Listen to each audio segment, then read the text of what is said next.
So today we are covering the plot images, showing how to attach a set of picture files that you have taken. Those can come right into an ARM trial. And actually, we will be linking them to individual plots, actually assessment values, really, in the ARM assessment editor. And along with that process, which is really nice cataloging that occurs, we also get some added bonus of renaming those image files. Typically, you'll have your camera will just have some miscellaneous set of characters or a date stamp or something in the picture name, but it doesn't tell you a whole lot about what it really is or what it represents. And so part of this workflow in the end, we'll see that ARM will rename each and every one of those files for you to identify the assessment it's linked to, the plot that it's linked to, the date that the assessment occurred, things like that. So that can be a real huge time saver if you're doing that renaming yourself to catalog images. This can really be a powerful function. Even it just renaming can be a big time saver.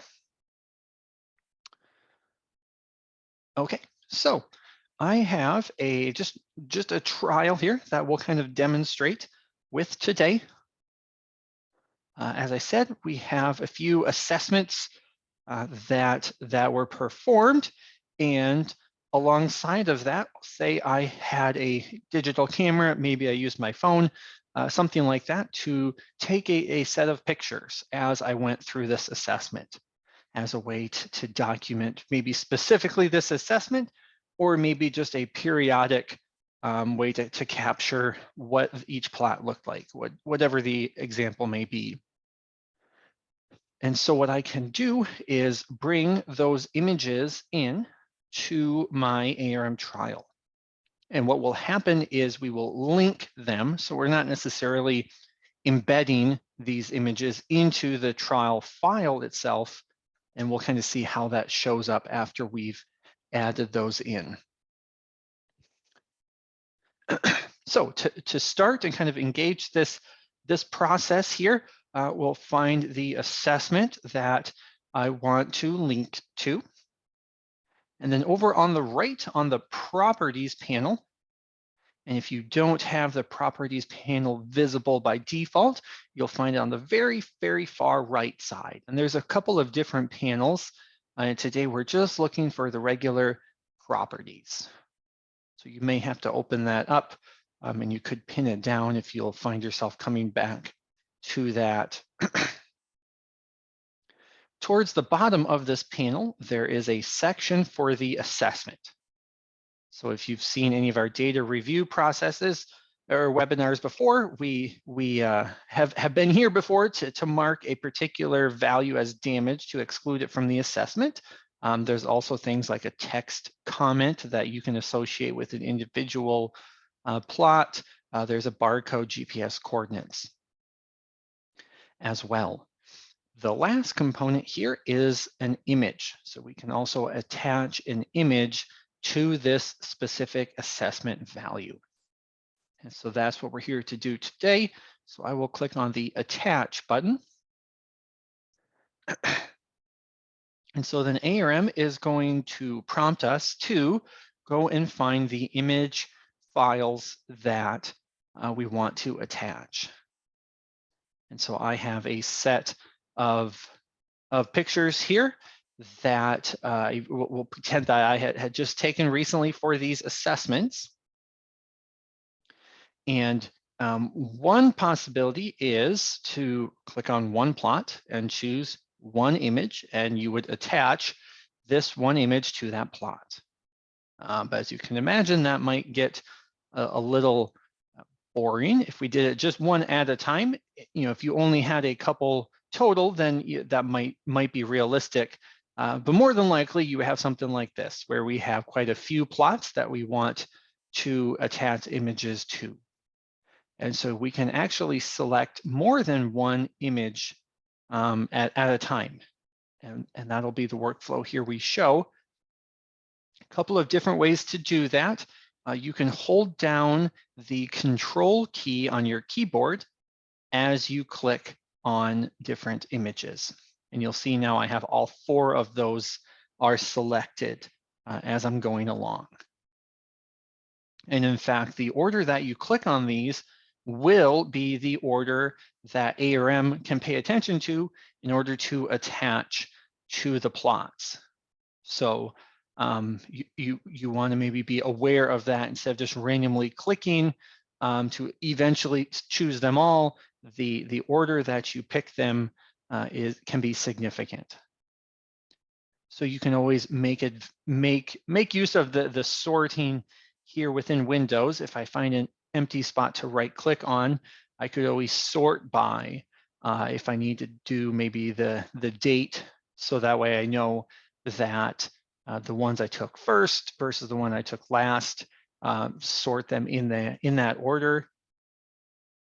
And in that case, I would probably want ascending here. So the very first one I took is first, all the way down to the last one, or however you may want to do that.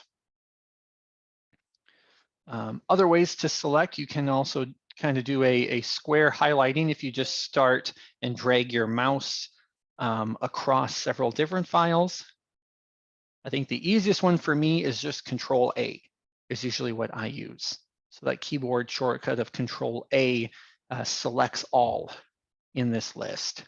And so that will be in the order that I have sorted within Windows.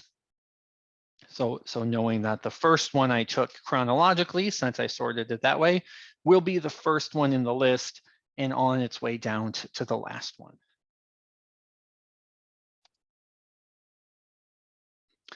So now when I click on Open, we have a wizard that comes up here. And essentially, this will help us to line up the plots to make sure that it matches the order that I chose my images.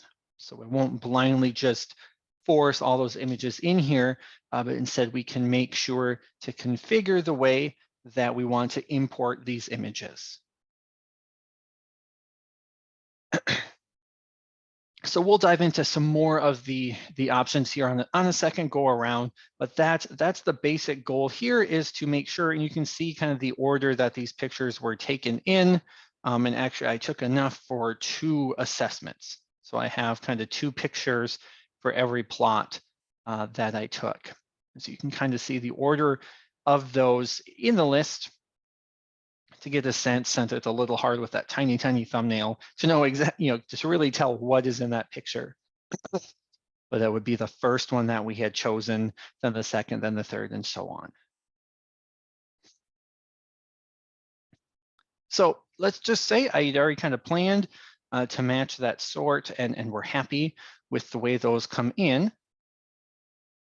And again, we'll go through this process once more to really talk about each of those options again. But just to show what happens then when we attach those, you can see there's a lot of red triangles all of a sudden. We actually spanned across 2 different assessments here because we had that many images. And that red triangle we kind of borrowed from Excel, means there's something extra with this assessment value. And specifically, it's the image that we attached. So you're able to see a small thumbnail. If you want to bring that up to be able to see a little larger, there's this arrow button here. And we have a dialog that lets you look a little closer. Here I can increase the size of that image. I can move around that image. If I zoom in, then the hand tool lets me kind of scan and move through the image. And the other tool on here, if I zoom out, is the zoom tool. And that lets me just draw a rectangle of where I want to zoom into. So just a handy little way to look at the picture. You can tell the resolution of my image isn't too spectacular, so it might be a little hard to do a whole lot with this particular image, but depending on the the resolution of the image that you're taking, you might be able to really investigate and zoom into an image and take a look there. So that is the kind of the image image tool where we can look a little closer at each of these images.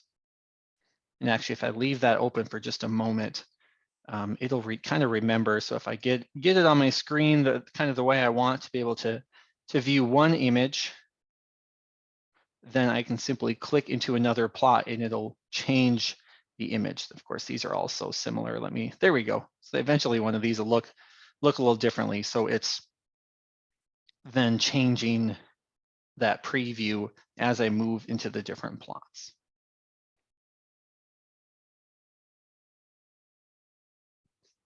Another option for looking at these images, there's a display by treatment. And so what that does, instead of just one of those previews, I actually have 5. And so this is showing me, if I sort, instead of by plot number, if I sort by treatment, you can see that I have 5 replicates in this study. So each of these images is plot 101, and then plot 203 and 302, etc. So it allows me to see, and if I could configure these on my screen so that way I can see each of them a little closer. No, and that one went away for some reason. My screen resolution for webinars makes it a little limiting, but we'll get the gist of it here. So the nice thing then is that you can resize and zoom these in. And essentially what we're looking at, of course, you can tell I didn't line these up quite right, so they're all a different assessment. But you can see the image that's attached to treatment 1 across all the different replicates. So of course, if I did a better job lining up my images, it would make a little more sense. This example is not very great because it's showing something slightly different in the plot. But in theory, if we did it right, this would be the same type of assessment or the same thing we're looking at that we took the picture of in the different plots for this one treatment. So a nice visualization of the differences across the replicates or just in general of the performance of that treatment in this study. And then that same thing applies. You can set this, and now if I go in and click into a treatment number 2, there it goes. Now it refreshes all of those previews for me to be all of, the images attached to treatment number 2. So again, we get that performance of that product if we did a better job of lining up those images. So there is a question, and we can show that in the wizard when we do it again. But question is to attach more than one image of each plot. So for example, a long view and a close-up. So yeah, the way I did it right now, this first time through, is I had enough images for 2 for each plot, but I allowed it to spill into the second assessment. So that's one way if you had multiple columns kind of at that same day or something, you could have then one image attached to each plot like we did here. Or let me just close those previews here. I'll go over to plot number 3 and we'll kind of start from scratch here again. If I go ahead and attach images, and I'll do kind of the same thing as last time, Control A to select all of them. Then the question for having more than one image linked to a specific single plot, that is an option right here at the bottom of this top panel. Number of images per plot within an assessment column. So by default, it was bringing 1 in, but if I bring that up to 2, and you'll see it recalculates here.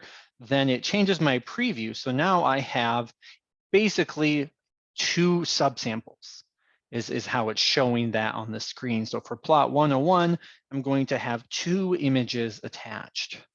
For example, if you had that long view as the first image, and then you brought a short up with a short close up as the next picture you took for that same plot, then those 2 would be attached that way. And then for plot 102, we have the next 2 images that we took. Maybe it's the long view and then the close up, the long view and the close up for plot 103, etc. So that was the option there, that if you want, you can have multiple pictures specifically into one plot.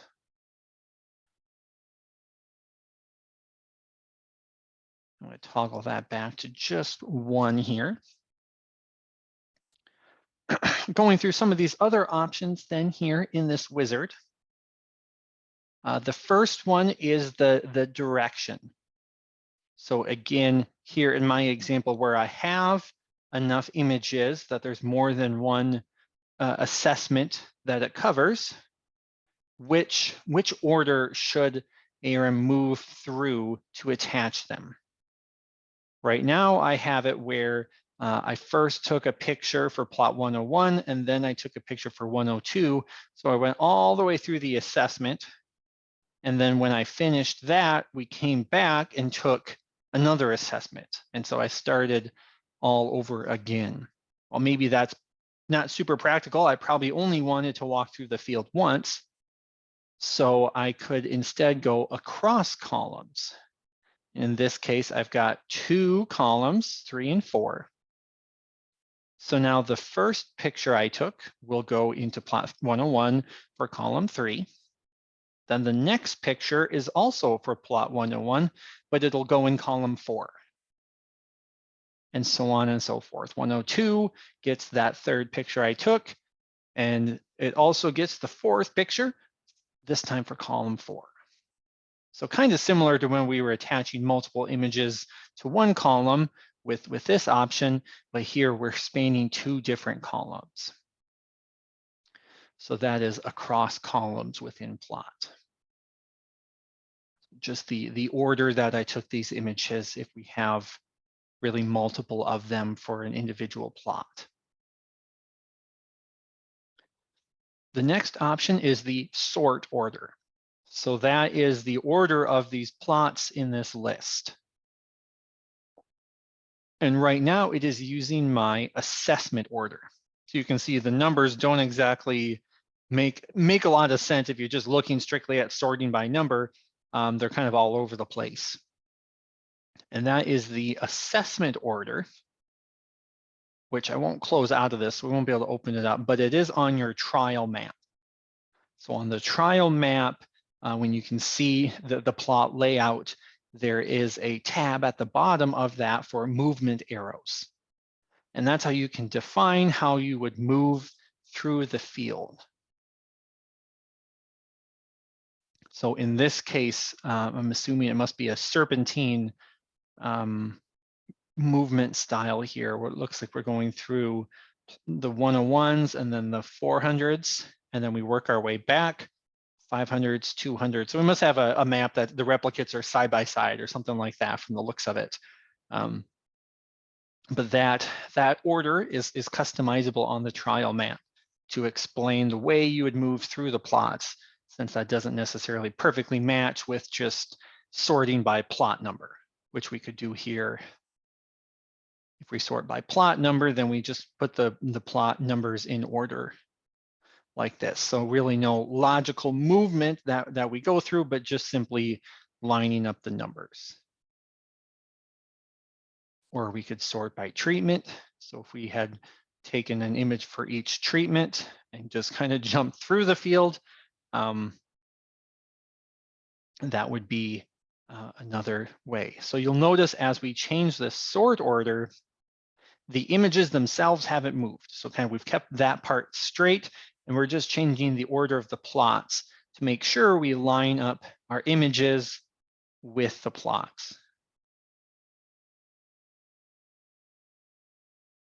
think I'll set this back to the assessment here. So that's really this first half of the options are just to line up and make sure we get however many pictures we want for individual plots, how many assessments we took, and get things in the order that we took the pictures, or at least that we selected them in our in that editor there, where we were picking from our set of files. This right portion of the options is related to what we do with the image file itself. So as we had seen, and I'll bring my file explorer over here. These are all the images that we've been working with. They're just, on a folder, in a folder on my computer, and the trial itself is right here. It could be really anywhere. They don't have to be even somewhat close to each other. But the images themselves, a lot of times, have just some system for naming, or they might, with a date stamp or something like that. That doesn't really tell us much about what the image really actually is. So I'll move this over here.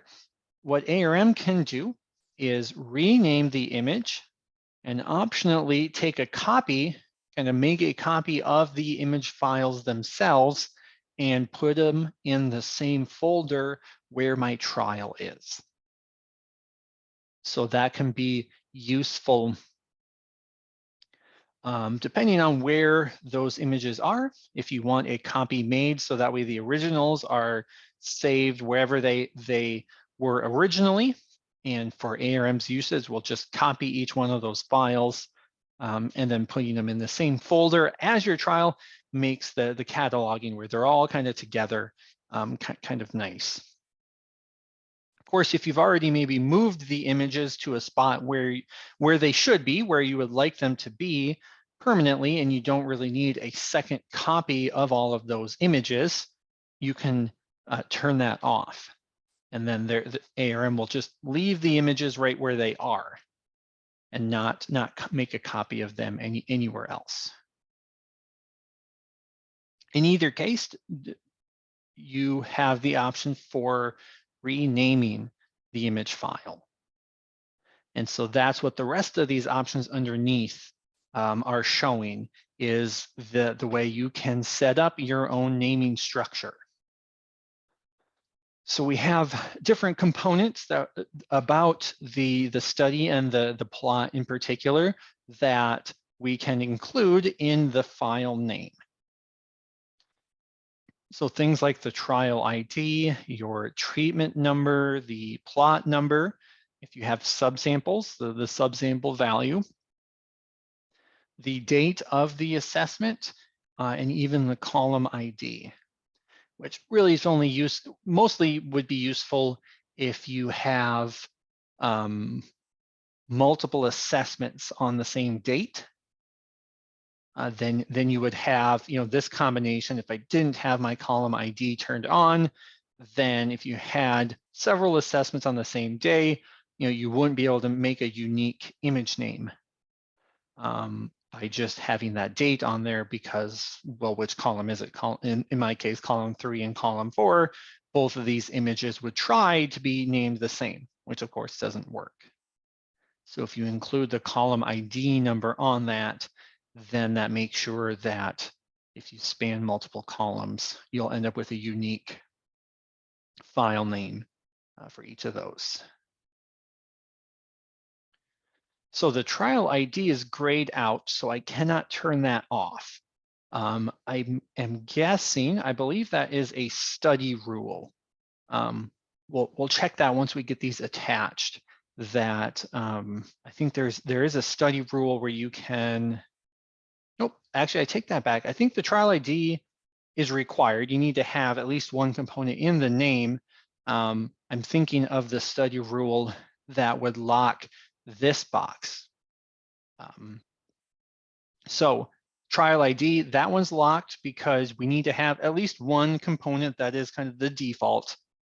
If you wanted to there is a study rule that would lock the second portion where the trial ID has to be first in the name.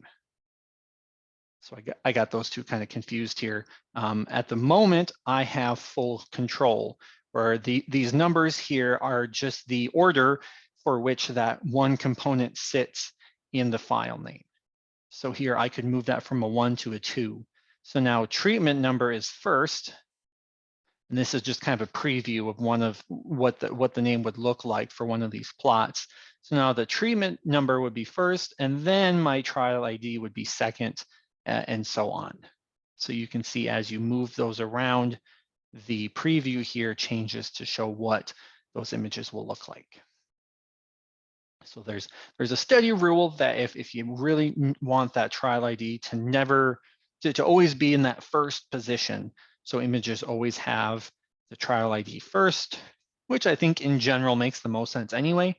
There is a study rule that you can implement or might be implemented for you, depending on if the sponsor or the protocol writer has that in there. But otherwise, you're free to change the order of these however you would like to put them in a logical order for you.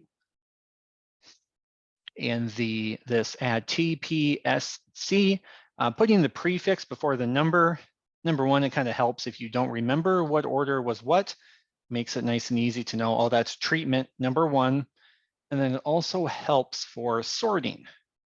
So if you are in File Explorer, for example, and I go back here you can see some example of those images, how they were renamed for that first set of assessments we did. And that makes it nice and easy if you sort by file name, those then sort really nicely because you put the characters there. So kind of a nice benefit to having that option on, but you wouldn't have to have it, and that just takes off those identifiers, so you just end up with the number.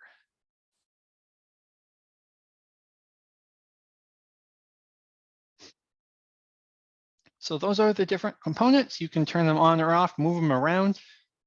In general, you probably want to do that once, kind of set your nomenclature the way you'd want, and then ARM will remember that the next time you come here. Of course, it's a lot simpler to have all of your images across all your different trials with the same naming system. So I wouldn't recommend, unless you discovered some reason why, what I chose really didn't work, I need to pick something different. You can, of course, then change this that second time you're setting your images. But it works a whole lot better to have the one system and then kind of leave it as is after you've done it once or twice.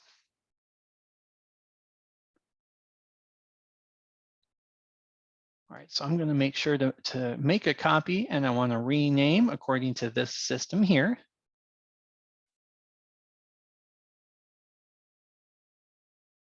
So now we'll click OK to attach those images. And so to reiterate the question here, once you have attached those pictures, being able to preview the picture that is attached here, that's over on the properties panel at the right. And down at the bottom here where there's the assessment image, let me turn this checkbox off so we see just the one. So this is the one image related to whichever plot I am clicked into. And then you can expand with this little arrow to be able to see that image closer up. I usually just resize that image and then press the size to fit to be able to zoom in a little bit. And this one, the resolution is getting pretty weird, but at any rate.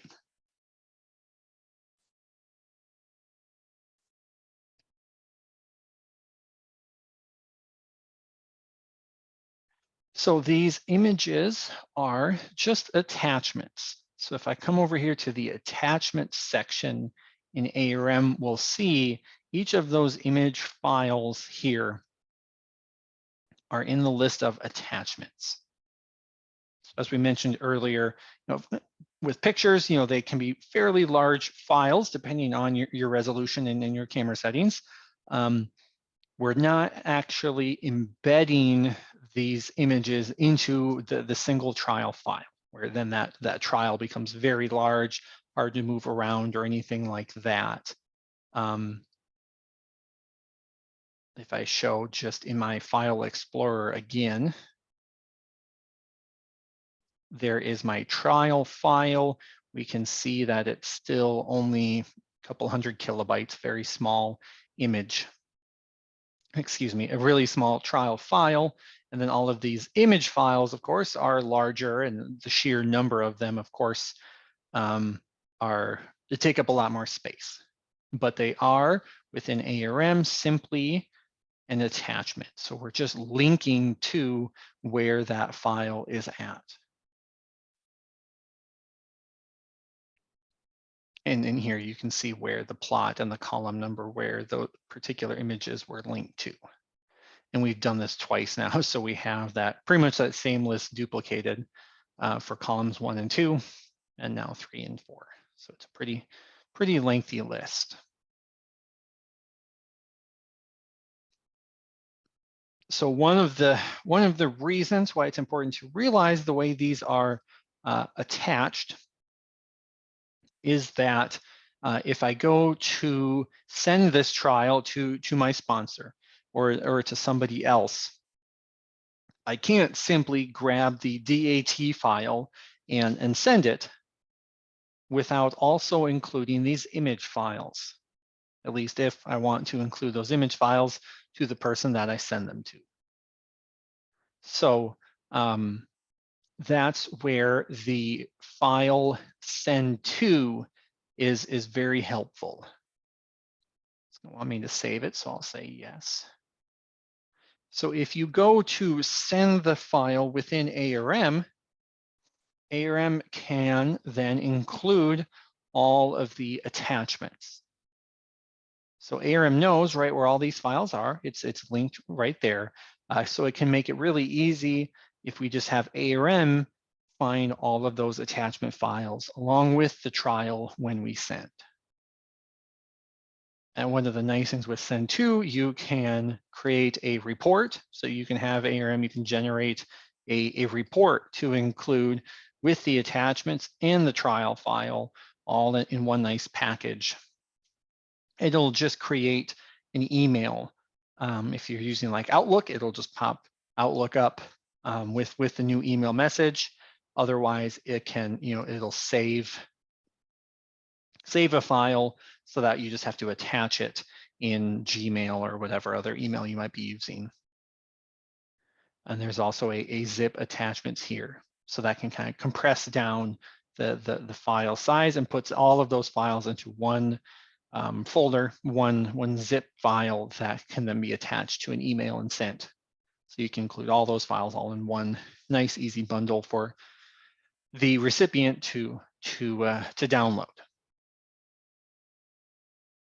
So that's one reason to use the send to within ARM, being able to include all those attachments so you don't forget, or make it easier so you don't have to hunt down all the different attachments.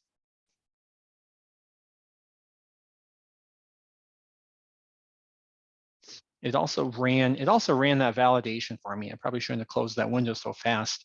When we first did that send to, another nice thing, if I move these options over, it does run the trial validation as well.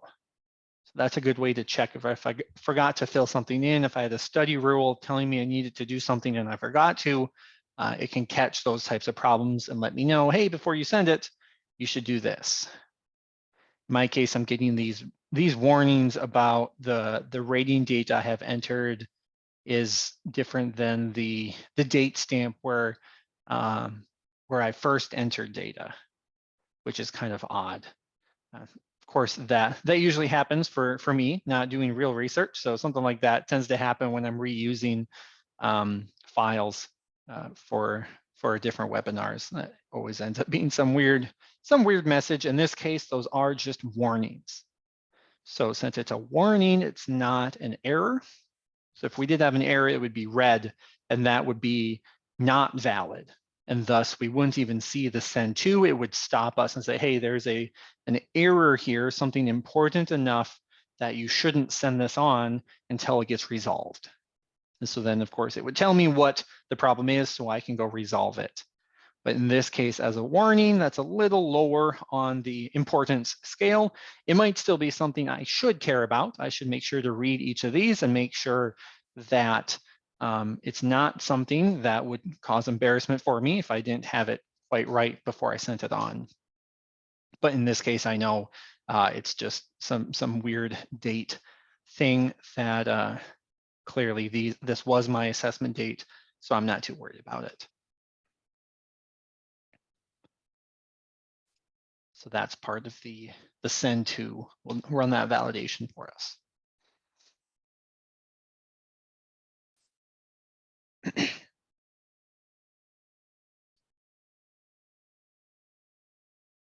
Okay. Well, that I think covers the assessment images.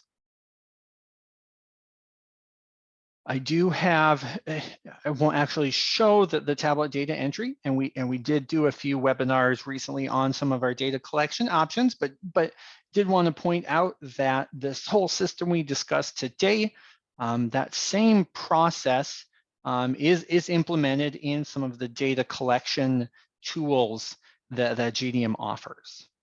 So the tablet data collector, if you install ARM with the tablet data collector features on like a tablet device you can take out into the field, this same workflow applies as far as having an image that gets attached to a plot and renamed. But the nice thing is in that scenario, you're actually taking the picture with your device, with the camera on your device as part of the workflow of filling in data.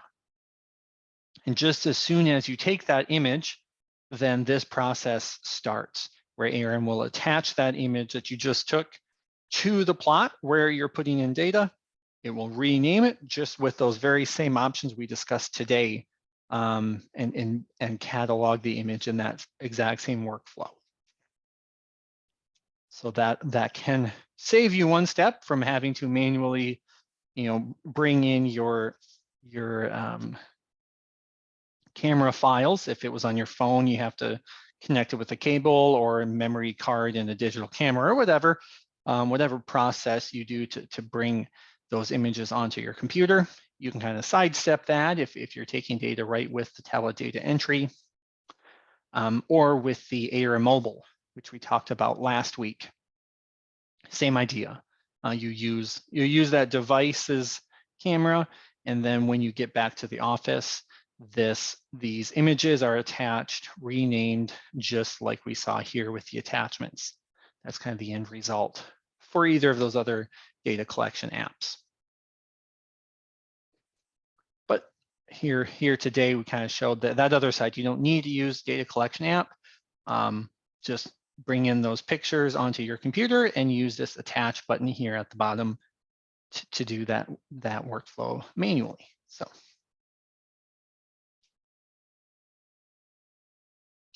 Yes, any questions?